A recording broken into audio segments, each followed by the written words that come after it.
মাছের মালাইকারি, তাও আবার নারকেল ছাড়া। হয় নাকি?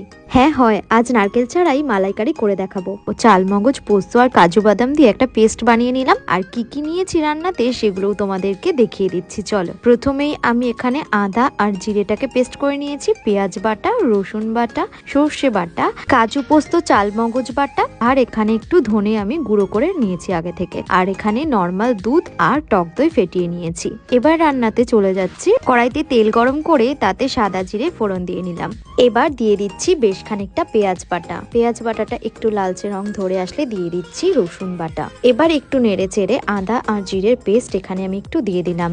দেওয়ার পর দিয়ে দিচ্ছি সর্ষে পেস্ট, দিয়ে আবারও একটু ভালো করে নেড়ে চেড়ে কাজু বাদাম, পোস্ত আর যে চাল মগজের পেস্টটা বানিয়েছিলাম সেটা এখানে দিয়ে একটু কষিয়ে নিলাম। এবার দিয়ে দেব ফেটিয়ে রাখা টক দই, আর দিয়ে দেব স্বাদ মতো লবণ, আর একটু হলুদ গুঁড়ো দিয়ে দিচ্ছি, আর রঙের জন্য কাশ্মীরি রেড চিলি পাউডারটা আমি এখানে একটু দিয়ে দিলাম, দিয়ে কাঁচা লঙ্কা দিয়ে দিচ্ছি একটু ঝালের জন্য। এবার পুরো মশলাটাকে আমি ভালো করে বেশ কিছুক্ষণের জন্য কষিয়ে নেব, আর তারপর মশলা থেকে তেল ছেড়ে আসলে দিয়ে দেব নর্মাল দুধ, আর দিয়ে দেব সামান্য একটু জল, আর ভাজা মাছগুলো একে একে কিন্তু দিয়ে দিলাম, আর একটু ধনে গুঁড়ো ওপর থেকে ছড়িয়ে দিচ্ছি। দেওয়ার পর কিন্তু একটু ফুটিয়ে নেব, তার আগে দিয়ে দিলাম একটু চিনি স্বাদের জন্য। এবার দেখো, চিংড়ি মাছের মালাইকারি কিন্তু একদম রেডি। তোমরাও এভাবে ট্রাই করতে পারো। আজকের মতো তাহলে টাটা।